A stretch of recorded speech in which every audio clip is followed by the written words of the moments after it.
Hello students, आज हम पढ़ाए जा रहे पाठ एवरेस्ट मेरी शिखर यात्रा के आगे के अंश को पढ़ेंगे। पिछली कक्षा तक हमने पढ़ा कि बहुत सारी कठिनाइयों को पार करते हुए बचेंद्री एवरेस्ट की अपनी यात्रा को जारी रखती हैं और तेंजिंग के साथ शिखर के लिए अंतिम चढ़ाई पर निकल पड़ती हैं। अब आगे बढ़ते हैं।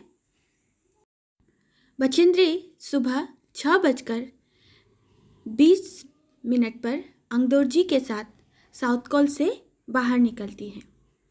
हल्की हल्की हवा चल रही होती है और बहुत अधिक ठंड होती है और अपने पर्वतारोही के उपस्कर में वो अपने आप को काफ़ी सुरक्षित महसूस कर रही थी। साथ ही उनके साथी अंगदोर्जी बिना ऑक्सीजन के चढ़ाई करने जा रहे थे। अंगदोर्जी एक निश्चित गति से ऊपर चढ़ते गए और बचेंद्री को भी उनके साथ चलने में किसी प्रकार की कठिनाई नहीं हुई। जमे हुए बर्फ की सीधी व ढलाऊ चट्टानों इतनी सख्त और भुरभुरी थी मानो शीशे की चादर बिछी हो।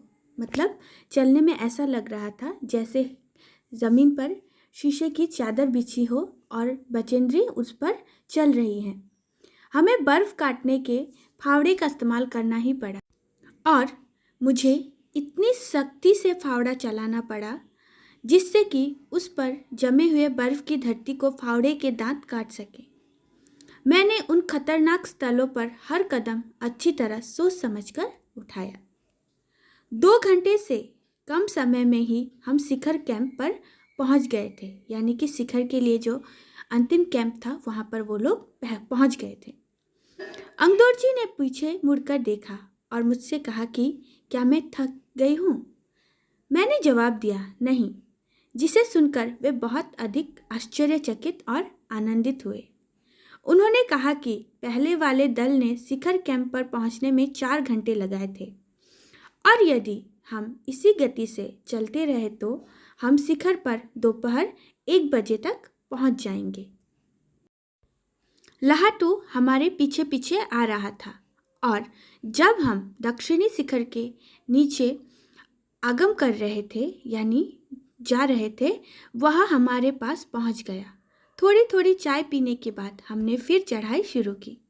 लाहाटू एक नायलॉन की रस्सी लाया था, इसलिए अंगदोर्जी और मैं रस्सी के सहारे चढ़े, जबकि लाहाटू एक हाथ से रस्सी पकड़े हुए बीच में चला। उसने रस्सी अपनी सुरक्षा की बजाय हमारे संतुलन के लिए पकड़ी हुई थी। लाहाटू ने ध्यान दिया कि मैं इन ऊंचाइयों के लिए सामान्यतः आवश्यक 4 लीटर ऑक्सीजन की अपेक्षा लगभग 2.5 लीटर ऑक्सीजन प्रति मिनट की दर से लेकर चढ़ रही थी, यानी कि चढ़ाई पर चढ़ने के लिए जितनी ऑक्सीजन की मात्रा होनी चाहिए, बचेंद्री उससे बहुत ही कम मात्रा लेकर चढ़ाई कर रही थी, जिससे उनको काफ़ी भारीपन महसूस हो रहा था। मेरे रेगुलेटर पर जैसे ही उसने ऑक्सीजन की आपूर्ति बढ़ाई, मुझे महसूस हुआ कि सपाट और कठिन चढ़ाई भी अब आसान लग रही थी। यानी पहले चलने में उन्हें जो भारीपन महसूस हो रहा था, अभी वह काफ़ी आसान हो गया था, क्योंकि ऑक्सीजन की आपूर्ति बढ़ाते ही वह हल्का महसूस कर रही थी। दक्षिणी शिखर के ऊपर हवा की गति बढ़ गई थी। उस ऊंचाई पर तेज हवा के झोंके भुरभुरे बर्फ के कणों को चारों तरफ उड़ा रहे थे, जिससे दृश्यता शून्य तक आ गई थी। यानी कि जब वो चल रहे थे तो आगे कुछ दिखाई नहीं जा रहा था, पूरा बर्फ से ढक गया था। दृश्यता शून्य होने का अर्थ है कुछ भी दिखाई न देना। अनेक बार देखा कि केवल थोड़ी दूर के बाद कोई ऊंची चढ़ाई नहीं है, ढलान एकदम सीधा नीचे चला गया है। यह बर्फ के कारण एक भ्रम उत्पन्न हो गया था कि चलते चलते ऐसा नजर आ रहा था कि आगे कोई समान ढलान है और नीचे जो रास्ता है वह बहुत नीचे चला गया है। मेरी सांस मानो रुक सी गई थी।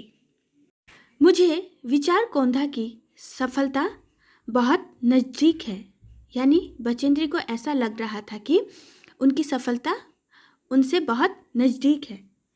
23 मई 1984 के दिन दोपहर के 1:07 पर मैं एवरेस्ट की चोटी पर खड़ी थी। एवरेस्ट की चोटी पर पहुंचने वाली मैं प्रथम भारतीय महिला थी। तो 23 मई 1984 के दिन दोपहर 1:07 पर बचेंद्री एवरेस्ट की चोटी पर पहुंच गई थी। साथ ही एवरेस्ट पर चढ़ने वाली प्रथम भारतीय महिला का खिताब उन्होंने हासिल कर लिया था। तो बच्चों, आज इस पाठ को यहीं तक पढ़ेंगे। आप पढ़ाए गए अंश का अभ्यास कीजिए और दिए गए कार्य को पूरा कीजिए। धन्यवाद।